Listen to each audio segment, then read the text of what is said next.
억만금을 써서라도 어떻게든 잡아와라. 김정은을 극대노하게 만든 일가족 탈북 사건이 발생했습니다. 북한은 보통 고위 간부가 탈북하는 경우 그 사실을 숨기기 바쁘지만 이번엔 달랐습니다. 이례적으로 주변 국가의 협조까지 요청하며 사력을 다해 추적에 나선 상황입니다.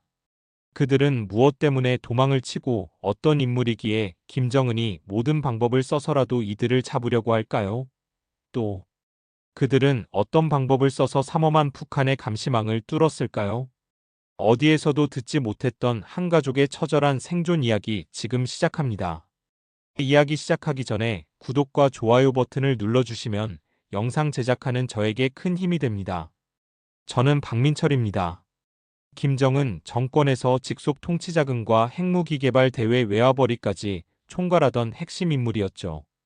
북한 비밀재정실 외화조달국 부국장으로서 말이에요. 평양 최고층 아파트에 살며 김정은의 해외 통화가 제 책상을 지나갔고 핵 개발비 수십억 달러가 제 서명으로 풀렸습니다. 힘겹게 올라온 자리였고 대체하기 어려운 일을 맡고 있었기 때문에 평생 큰 걱정 없이 살 거라 생각했어요. 하지만 그건 큰 착각이었습니다. 2021년 초부터 이상한 일들이 벌어지기 시작했거든요. 보위부 차량이 며칠째 제 집 앞을 맴돌고 있었습니다. 차장 너머로 낯선 눈빛이 멈춰 서 있는 게 아닌 제 얼굴을 정확히 훑고 지나갔어요. 마치 누군가 제 사진을 들고 저를 확인하는 것 같았어요. 전화기 수화기 너머에서는 정체 모를 숨소리와 딸깍하는 소리가 들렸죠. 그 딸깍 소리는 녹음기 버튼이 눌러지는 소리였어요. 통화를 할 때마다 누군가 제 목소리를 기록하고 있다고 저는 직감적으로 알았습니다. 뭔가 심상치 않은 일이 벌어지고 있다는 걸 직감했습니다. 얼마 전까지만 해도 저는 평양노동당 본부에서 매일 아침 검은 정장을 입고 당당히 출근하던 사람이었습니다. 외제 승용차와 전용 운전사가 배정됐고 해외에서 들여온 고급 양주와 커피, 외국 담배가 식탁 위에 늘 놓여 있었습니다. 가족은 평양에서도 최고로 꼽히는 보위부 전용 병원과 특급 상점의 서비스를 당연하게 누렸죠. 하지만 그 무렵부터 숨막히는 불안이 번지기 시작했습니다. 북한 내부에서는 수백 명의 고위 간부가 처형되고 수천 명이 숙청되는 극도로 두려운 분위기였어요. 김정은 최측근이던 비밀재정실 고위 간부가 중국의 기밀을 넘겼다는 날조된 간첩 혐의로 정격 숙청됐습니다. 이어 대외무역기관 고위자가 공개 재판 후 총살당했다는 소식까지 퍼졌어요. 그 순간 저는 손바닥에 식은땀이 흘렀습니다. 북한에서는 한 사람이 숙청되면 가족 전체가 사라지는 게 당연한 일이었거든요. 3대까지 연좌제로 처벌받는 곳에서 그 고위 간부의 부인과 자녀들도 이미 수용소로 끌려갔다는 소문이 돌았어요. 이웃마저 대화를 피했습니다. 아파트 복도에서 마주쳐도 고개만 끄덕일 뿐이었죠. 누구와 어떤 대화를 나눴는지도 보위부 조사 대상이 되는 상황에서 서로 엮이지 않으려는 자기보호 본능이었어요. 그 해에만 수백 명의 간부와 가족들이 이유도 모른 채 끌려가거나 공개 처형당했어요. 어떤 이는 무역 실적 조작 혐의로, 또 어떤 이는 외국 서적을 읽었다는 이유로 사라졌습니다. 저는 알았어요. 저희 가족도 그 표적 위에서 있다는 것을 모함. 한 줄이면 다른 간부들처럼 하루아침에 역사 속에서 지워질 수 있다는 사실을 말이죠. 그 압박은 총구보다 느리지만 더 깊게 가족의 숨통을 조였습니다. 매일 밤 잠자리에 들 때마다 저는 생각했어요. 언제 보위부 요원들이 문을 두드릴까? 언제 제 이름이 숙청 명단에 오를까? 아내의 떨리는 숨소리를 들으며 저는 가슴이 답답해지는 걸 느꼈습니다. 어느 날 밤 창밖을 내다보니 검은 승용차 한 대가 길 건너편에 서 있었어요. 차 안에서 담배 불빛이 깜빡였습니다. 저는 커튼을 살짝 당기며 숨죽여 확인하였죠. 마치 누군가에게 보내는 신호 같았습니다. 다음 날도 그 다음 날도 그 차는 같은 자리에 있었어요. 제가 평생 충성해온 체제가 이제는 저를 집어삼키려 하고 있었습니다. 권력의 핵심에서 느끼는 공포는 상상 이상이었어요. 언제든 사라질 수 있다는 두려움이 저를 짓눌렀습니다. 핵무기 자금을 관리하던 제가 이런 상황에 처할 줄 누가 알았겠어요? 하지만 저는 이대로 당할 수만은 없었어요. 다음은 내가 될 수 있다. 저는 이 순간 생존을 위한 결단을 내렸습니다. 가족을 지키기 위해서라면 무엇이든 해야겠다고 말이죠. 평생 믿어온 체제를 등지는 한이 있더라도요. 그런 결단을 내렸지만 막상 가족들 앞에서는 평소와 다름없이 행동해야 했습니다. 제 가족은 아내와 23살 아들 준호, 20살 딸 지영이었어요. 준호는 군 복무 중 장교 후보생이었고 지영이는 김일성 종합대학교 2학년이었습니다. 겉보기엔 평온한 간부 아파트였지만 창밖 하늘조차 무겁게 내려앉은 듯이 막혔어요. 아내는 제가 평소보다 말수가 줄어든 걸 눈치챘는지 자꾸 걱정스러운 눈빛으로 저를 바라봤습니다. 저는 최대한 태연한 척하며 저녁 식사를 했지만 숟가락을 들 때마다 손이 미세하게 떨리는 걸 느꼈어요. 며칠 후 평소처럼 출근길에 오르던 중이었어요. 핵심 부서 인사 자료를 관리하는 참모진이 저에게 조용히 다가왔습니다. 그분은 주변을 살피더니 입술을 거의 움직이지 않고 속삭였어요. 박동무 조심하세요. 명단에 그 한마디가 제 귓가를 파고들었어요. 참모진의 눈빛에 공포가 서려 있고 그의 손끝이 미세하게 떨리는 게 보였습니다. 더 이상 말하지 않았지만 저는 알 수 있었습니다. 제 이름이 숙청 명단에 올랐다는 뜻이었어요. 그 순간 다리에 힘이 빠져 쓰러질 뻔했습니다. 머리가 하얘지면서 귀에서 윙윙거리는 소리가 났어요. 심장이 가슴 밖으로 튀어나올 것처럼 요동쳤습니다. 설마 했던 일이 현실이 된 거였어요. 그날 밤 저는 가족 모두를 포함한 탈출 계획을 세우기 시작했습니다. 두렵기도 했지만 가족을 지키기 위한 유일한 방법이었어요. 탈북이 적발되면 남은 가족은 모든 재산을 몰수당하고 아우지로 추방당하는 등 극심한 보복이 따르거든요. 탈북 자체가 매우 위험하지만 살아남기 위한 마지막 선택지였습니다. 압록강 일대를 머릿속으로 그려봤어요. 최신 감시 장비와 순찰 병력으로 촘촘히 막혀 있었습니다. 밤마다 강 위를 스치는 탐조등이 사냥꾼의 눈처럼 번뜩였죠. 평상시라면 절대 시도하지 않았을 일이었어요. 며칠간 고민을 거듭하던 중 우연한 기회가 찾아왔습니다. 외화벌이 조직을 통해 알게 된 조선족 무역상과 비밀리에 만나게 됐어요. 그는 제 절망적인 표정을 보더니 주변을 경계하며 낮은 목소리로 물었습니다. 박 부국장님 표정이 많이 안 좋으시네요. 혹시 무슨 문제라도? 저는 망설이다가 결국 상황을 털어놓았어요. 그러자 그가 충격적인 이야기를 꺼냈습니다. 수면제를 음식에 섞어서 경계병에게 건네주면 3시간 정도 깊게 잠들어요. 그 틈을 노리는 거죠. 처음엔 믿을 수 없었습니다. 그런 허술한 방법이 통할 리 없다고 생각했거든요. 하지만 선택의 여지가 없었어요. 저는 손바닥에 땀이 나는 걸 느꼈습니다. 실패하면 가족 모두가 끝장이었어요. 가족들에게 탈북 계획을 말해야 할 순간이 다가왔습니다. 아내와 아이들을 거실에 불러 모았어요. 제 떨리는 목소리를 숨기려고 노력했지만 쉽지 않았습니다. 우리 가족이 큰 결단을 내려야 할 때가 왔어. 짧은 한마디였지만 가족들의 얼굴이 순식간에 굳어졌어요. 아내의 눈에서 눈물이 고였습니다. 준호는 주먹을 꽉 쥐었고 지영이는 입술을 깨물며 떨고 있었어요. 다들 어느 정도 짐작하고 있었겠지요. 제가 숙청 명단에 올랐다는 사실을 털어놓자 아내가 작은 비명을 삼켰어요. 그리고 바로 물어보았습니다. 그럼 우리는 어떻게 해야 하죠? 그 순간 저는 가족의 결속력을 다시 한번 느꼈습니다. 두려워하면서도 함께 헤쳐나가려는 의지를 보여준 거였어요. 가족들의 동의를 얻은 후 저는 실행에 옮기기 시작했습니다. 가장 먼저 해야 할 일은 수면제를 구하는 것이었어요.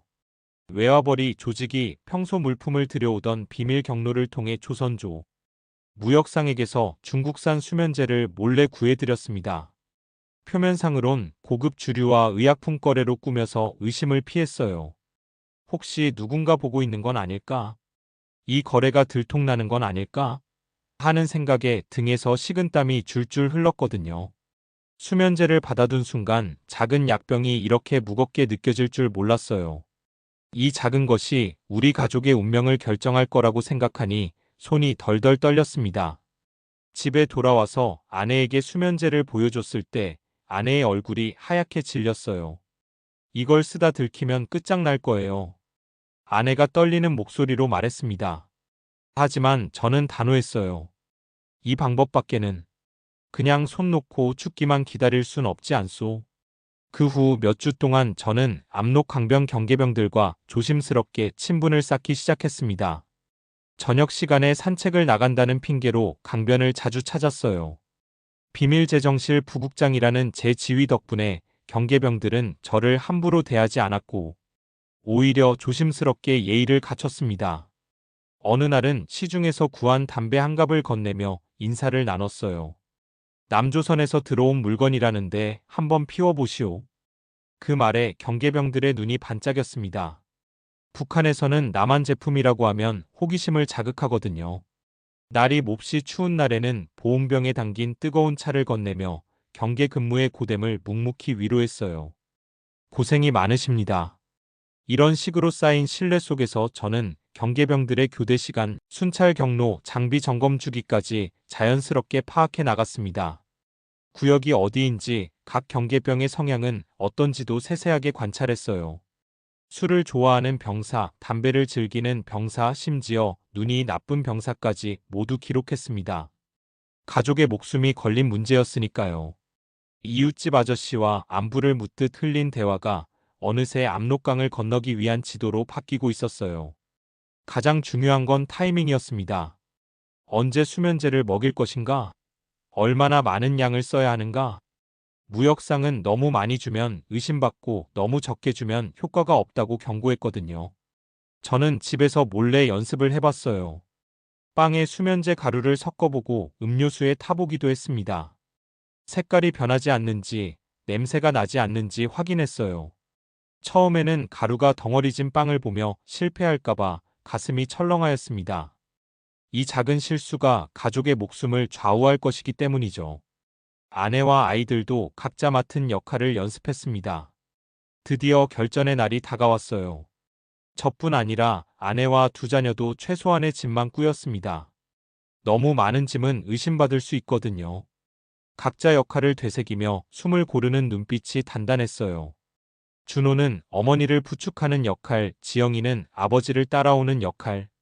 혹시 모를 상황에 대비해 손짓 신호까지 정해뒀습니다. 그날 저녁 마지막 점검을 했어요. 수면제가 든 빵과 음료, 비상용 현금, 간단한 의약품 등 손에서 땀이 나서 계속 손바닥을 바지에 문질렀습니다. 이제 정말 시작이었어요. 마지막 점검을 마치고 드디어 실행에 나섰습니다. 비밀 경로를 통해 발급받은 출장 방문증으로 시차를 두고 국경 근처 은신처에 도착했습니다. 2021년 10월 초밤 10시 압록 강변 초소 앞에서 저는 마른 침을 계속 삼켰어요. 수면제를 심어둔 빵과 병 음료를 들자 손끝에서 식은땀이 뚝뚝 떨어질 정도였습니다. 가족의 목숨이 걸린 한 방이었거든요. 혹시 색깔이 다르다며 미심쩍어 하진 않을까? 한입 베어 물다 이상한 맛이 난다며 뱉어버리진 않을까? 경계병 쪽으로 한 걸음씩 다가갈 때마다 발이 바닥에 붙는 듯 무거웠어요. 억지로 웃음을 지어 보였지만 속에서는 제발 아무 의심 없이 다 먹어달라는 절박한 기도가 타올랐습니다. 경계병 2명이 다가왔어요. 평소보다 조금 늦은 시간이었거든요. 박 부국장님, 이 시간에 무슨 일이십니까? 그 순간 온몸에 전기가 흐르는 것 같았습니다. 목소리 톤이 평소보다 조금 의심스러웠거든요. 혹시 눈치챈 건 아닐까? 저는 목구멍이 마르는 걸 느끼며 최대한 자연스럽게 대답했어요. 근무 서느라 고생하길래 좀 챙겨왔소. 중국에서 들어온 좋은 빵이라는데 빵을 받아든 경계병이 빵을 뜯는 손길이 잠시 멈추더니 날카로운 눈빛이 저를 훑어요. 그리고 빵을 코에 대고 냄새를 맡았어요. 그 순간 저는 심장이 터질 것 같았습니다. 그 몇 초가 몇 시간처럼 느껴졌습니다. 땀이 목덜미를 타고 흘렀어요. 경계병이 말했습니다. 맛있는 냄새가 나네요. 경계병이 한 입 베어 물었습니다. 그 순간 저는 다리에 힘이 빠질 뻔했어요. 두 번째 경계병도 음료수 병뚜껑을 열고 꿀꺽꿀꺽 마셨습니다. 첫 번째 고비를 넘긴 거였어요. 저는 그럼 이만 들어가겠소. 라고 말하며 자연스럽게 뒤돌아섰습니다. 하지만 멀리 가지는 않았어요. 근처 나무 그늘에 숨어서 숨을 죽이고 기다렸습니다. 시간이 너무 느리게 흘렀어요. 15분, 20분. 드디어 한 명이 하품을 하기 시작했습니다. 그러더니 의자에 몸을 기댔어요. 두 번째 경계병도 고개를 흔들더니 눈꺼풀이 무거워지는 모습이었습니다. 고개가 옆으로 꺾여 완전히 잠든 걸 확인하고 저는 숨어있던 가족들에게 신호를 보냈어요. 지금이야. 아내와 준호, 지영이 그림자처럼 나타났습니다. 눈빛만으로도 서로의 마음을 읽을 수 있었어요. 하지만 강병경비는 이 초소가 전부가 아니었습니다.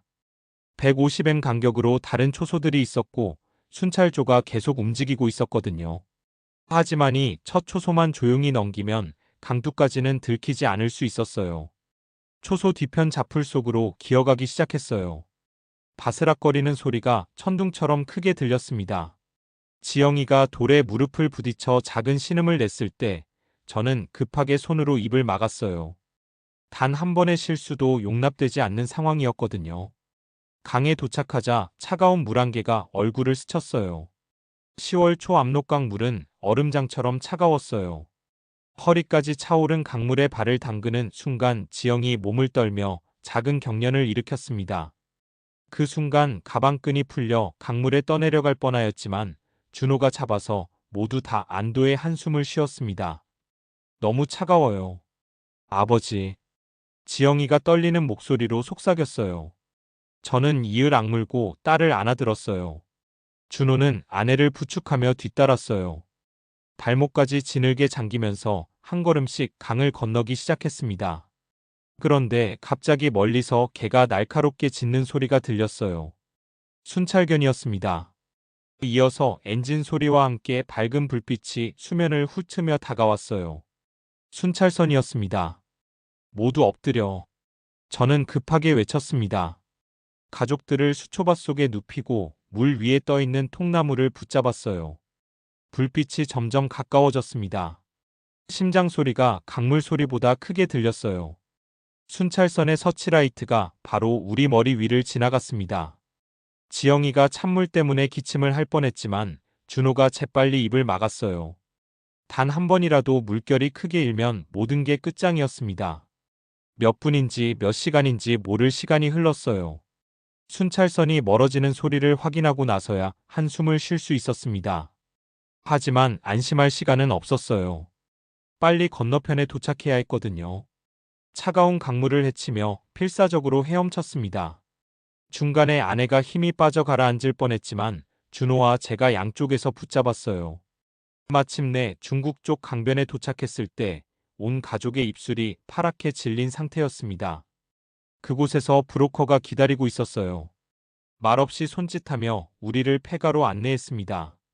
폐가는 숨이 막힐 정도로 어둡고 습했어요. 저는 축 늘어진 몸을 벽에 기대었습니다. 다리는 감각이 없었어요. 눈을 돌려 아내와 아이들을 살폈습니다. 가족 모두가 추위와 배고픔에 몸이 덜덜 떨고 있었지만 다들 살아있다는 게 기적 같았어요. 얼마 전까지만 해도 저는 김정은의 최측근으로 핵무기와 자금을 관리하던 인물이었습니다. 그런데 지금은 젖은 생쥐 같은 모습으로 폐가 구석에 몸을 숨기고 있었어요. 왜 이렇게까지 되었는지 스스로 믿기지 않았습니다. 하지만 후회는 없었습니다. 조국을 등질 수밖에 없는 상황이 되었지만 억울하게 죽는 이 살아남은 이 북한의 진실을 세상에 알리겠다고 조용히 다짐했어요. 이제 시작이다. 저는 떨리는 입술로 조용히 중얼거렸습니다. 폐가에서 몇 시간 잠을 청한 후 새벽녘 브로커가 우리를 깨웠습니다. 지체할 시간이 없었어요. 바로 강가를 떠날 시간이었어요. 첫 이동 수단은 화물트럭 진칸이었습니다. 비닐 포대와 목재 상자 사이에 웅크려 들어갔어요. 금속 벽을 타고 전해지는 엔진 진동만 느끼며 숨을 죽이고 있었습니다. 도시 외곽 검문소에서 중국 공안의 손전등이 짐칸 틈으로 파고들었어요. 바로 위 상자에서 흘러내린 톱밥이 얼굴에 떨어졌어요. 발소리가 멀어질 때까지 심장도 멈춘 것 같았습니다. 은신처는 하루가 멀다 하고 바뀌었어요. 지장 여관, 공장 창고, 농가 외양간. 어느 날 브로커가 청천벽력 같은 말을 했습니다. 당신들 찾는 사람들이 많아요. 소문으로는 북에서 억만금을 써서라도 잡아와서 강하게 처벌하라는 지시가 떨어졌다고 했어요. 김정은이 직접 저를 찾고 있다는 뜻이었거든요. 손끝이 떨리기 시작했어요.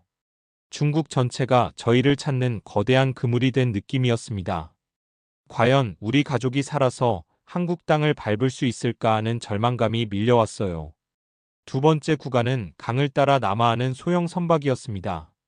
수면 위로 공안에 경고방송이 낮게 떠다녔어요. 서늘한 바람에 물비린내가 뒤섞였고 준호는 어둠 속에서도 귀를 기울여 순찰 시간 간격을 계산했습니다. 그 다음으로는 미끄러운 산길을 걸어가야 했는데 아내가 무릎 다쳤습니다. 저와 준호가 교대하며 업고 이동했어요. 조금만 더 가면 안전지대예요. 브로커의 말은 위로인 동시에 자기 암시였습니다. 드디어 제3국 접경에서 연락책이 바뀌었습니다. 한국 측과 연결된 조용한 손길이었어요. 그날 밤 낡은 승합차 문이 열리며 브로커가 단 한마디를 남겼습니다. 정말 고생 많으셨습니다. 그제야 가족들이 소리 없는 울음을 터뜨렸어요. 며칠 동안 쌓인 긴장과 두려움이 한꺼번에 쏟아져 나왔습니다. 이제 정말로 한국으로 가는 마지막 여정이 시작되는 거였어요. 그 마지막 여정 끝에 드디어 제3국에서 조용히 출발해 인천국제공항에 도착했습니다. 하지만 일반 승객들이 이용하는 입국장 동선 대신 비공개 경로로 호송됐어요. 초기 브로커는 그 지점에서 임무를 마치고 사라졌어요. 검은 정장을 입은 사람들이 빠르게 저희를 둘러쌌습니다. 그중 한 명이 제 눈과 마주치며 낮게 말했어요.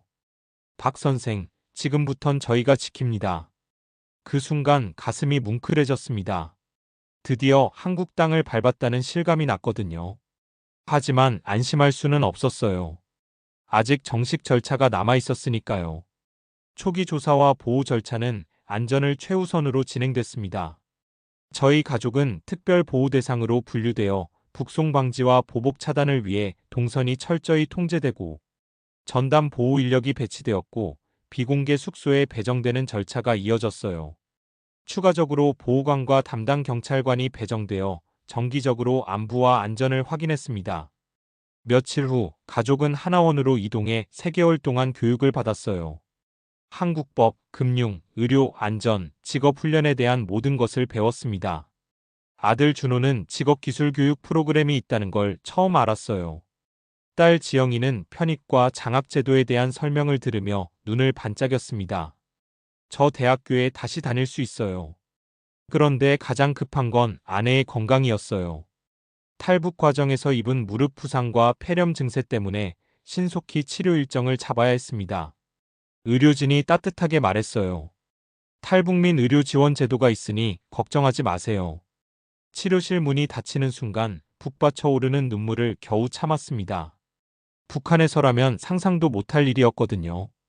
고위 간부가 아니었다면 제대로 된 치료도 받기 어려웠을 텐데 여기서는 누구나 평등하게 의료 서비스를 받을 수 있다는 게 신기했습니다. 일상은 낯설었지만 작은 친절들이 쌓여 마음을 녹였어요. 지하철에서 자리를 내어주는 학생, 가게에서 떨어뜨린 카드를 직접 주워주는 이웃. 이런 작은 배려들이 하나 둘 쌓이면서 한국에 대한 인상이 바뀌기 시작했습니다.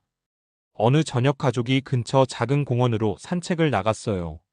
사람들이 모여 함께 노래에 맞춰 체조를 하고 있었고 아이들이 깔깔대며 뛰어놀았습니다. 돗자리를 펴놓고 야식을 나눠 먹으며 웃는 모습이 이어졌어요. 그 평화롭고 자유로운 풍경을 바라보며 저는 속으로 중얼거렸습니다. 이런 세상이 있구나. 그 모습을 지켜보던 지영이가 조용히 웃으며 말했어요. 아버지, 여기선 밤에 혼자 걸어도 무섭지가 않아요. 저녁에 정취를 즐길 수 있는 곳이에요. 하지만 그 평온 속에서도 저는 자주 검은 차량과 그림자를 의식했습니다. 국정원 담당자가 조심스럽게 제안했어요. 저희가 박 선생 가족을 안전하게 지키겠습니다. 당신이 가진 정보가 그만큼 가치가 크다는 걸 잊지 마셔야 합니다. 그날 이후 저는 한국의 일상에 적응하는 한편 보호시설과 외부 회의실을 오가며 차근차근 자료와 기억을 정리해 나갔어요. 제가 수많은 죽음의 소나기를 뿌리치고 살아남은 이유가 점점 선명해지고 있었습니다. 북한의 진실을 세상에 알리는 것. 그것이 제가 이 자유로운 땅에서 해야 할 일이라는 걸 깨달았어요. 그렇게 자료를 정리하며 보호시설에서의 면담이 거의 끝나갈 무렵이었어요. 차례대로 한국과 미국의 언론, 연구기관, 그리고 정책 관계자들과의 조용한 만남이 이어졌습니다. 매번 회의실에 들어갈 때마다 가슴이 두근거렸습니다. 첫 번째 증언에서 저는 담당자들 앞에 앉아 이렇게 말했어요. 제가 여기까지 살아온 건 꼭 전해야 할 이야기가 있기 때문입니다. 그리고 비밀재정실이라 불리는 조직에 대해 털어놓았습니다. 겉으로는 무역회사나 합작법인 외교문화교류창구를 가장하지만 실상은 핵과 미사일 등 군사개발 자금을 모으는 숨은 심장부라는 사실을 알렸어요. 해외에서 벌어들인 수익이 여러 사람의 손을 거쳐 세탁되고 마침내 군수시설과 연구소로 흘러갑니다. 통역사를 통해 전해지는 제 말을 듣던 미국 의회 관계자들의 표정이 점점 굳어지는 걸 볼 수 있었어요. 메모를 열심히 적는 손길이 바빠졌습니다. 제가 묘사한 내부 사정은 충격과 긴장감 그 자체였어요. 어떤 프로젝트가 늦어지면 상부에서 독촉이 내려오고 그 압박은 곧바로 현장 처벌로 이어졌다고 설명했습니다. 당시 적인 숙청 공포 속에서 간부들은 서로를 의심했고 보고 체계는 두려움으로 유지됐다고 말했어요. 매일 아침 출근할 때마다 오늘이 마지막 날일지도 모른다는 생각을 했습니다. 제 목소리가 떨렸지만 끝까지 말해야 했어요. 그들이 알아야 할 진실이었거든요. 몇 개월 후 제 증언과 자료가 국제사회의 움직임을 촉발했다는 소식을 들었습니다. 대북 제재 방식을 정교하게 다듬고 선박, 추적과 우회거래 차단을 점진적으로 강화하는 등의 실무 조치로 이어졌다고 했습니다. 동시에 탈북민 지원 확대의 필요성도 힘을 얻었다고 했습니다.